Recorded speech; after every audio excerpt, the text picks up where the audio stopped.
আজকের এই বিশেষ গভীর আলোচনায় আমরা বাংলা ধ্বনিতত্ত্বের বেশ পরিচিত কিন্তু একটু চমকপ্রদ একটা বিষয় নিয়ে কথা বলবো।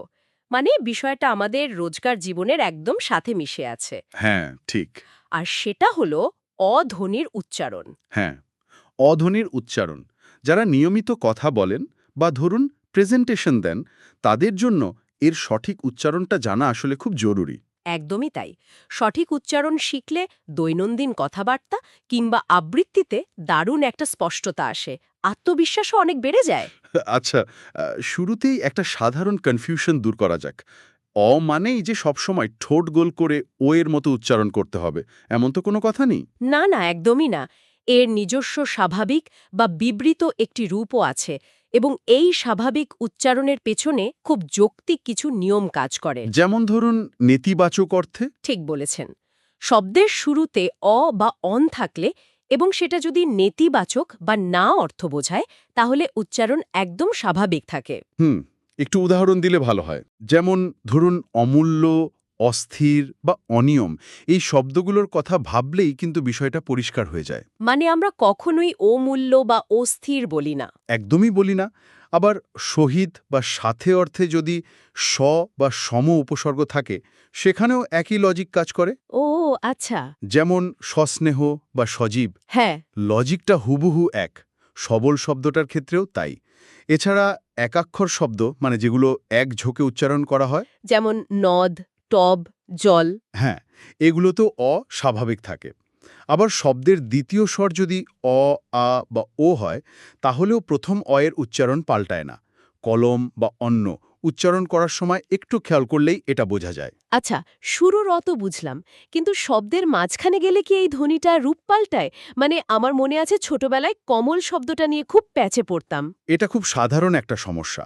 সাধারণত ৩ বর্ণের শব্দে মাঝের ও এর মতো বা সংবৃত শোনায়। যেমন আপনি বললেন কমল হয়ে যাচ্ছে কোমল। হ্যাঁ, আর জীবন হয়ে যাচ্ছে জীবন। কোনো শব্দের মাঝের ও এর মতো হবে? যেমন ধরুন অমল শব্দটার ক্ষেত্রে টি হবে। এখানেই আসল টুইস্ট। একটু আগে আমরা যে নেতিবাচক নিয়মের কথা বললাম, ও আচ্ছা, অমল শব্দের শুরুর অত নেতিবাচক। ঠিক ধরেছেন।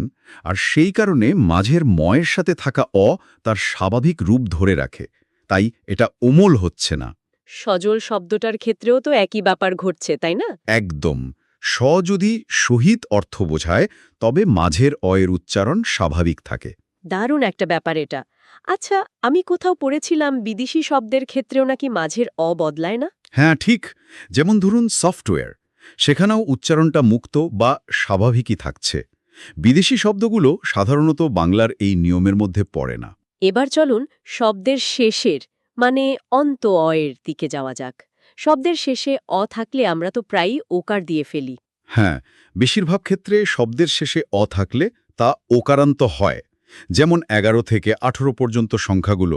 আমরা সবসময় ১১, ১২ এভাবেই বলি। আবার বিশেষণ পদের শেষেও একই ব্যাপার দেখি, ভালো, কালো এগুলো। ঠিক। তবে এখানে চমৎকার একটি ব্যতিক্রম আছে। নীল রঙের ক্ষেত্রে তাই তো? হ্যাঁ, নীল একটা চমৎকার ব্যতিক্রম। রঙের নাম হলেও এটা কিন্তু নীলও উচ্চারিত হয় না। দোকানে গিয়ে তো কেউ নীল রঙের শার্ট চায় না। একদমই না। এছাড়া শব্দের শেষে যদি বা র থাকে, তখন উচ্চারণটা ওকারান্ত হয়।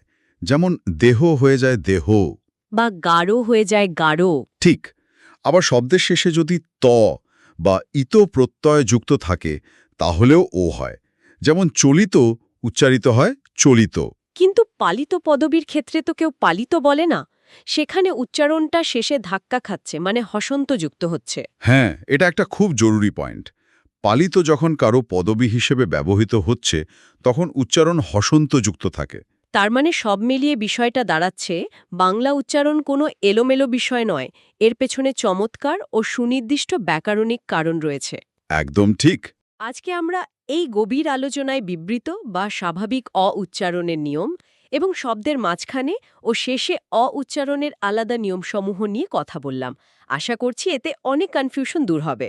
যাওয়ার আগে যারা শুনছেন তাদের জন্য একটা চিন্তামূলক প্রশ্ন রেখে যাই। হ্যাঁ, আমরা তো এতক্ষণ বইয়ের প্রমিত নিয়মগুলো নিয়ে কথা বললাম, হ্যাঁ। কিন্তু আমাদের চারপাশের বিভিন্ন আঞ্চলিক উপভাষা কিভাবে নিজেদের অজান্তেই এই অয়ের উচ্চারণকে নিত্য নতুন রূপ দেয়, সেটা নিয়ে কিন্তু নিজস্ব অনুসন্ধান করা যেতে পারে। খুব সুন্দর একটা ভাবনার জায়গা।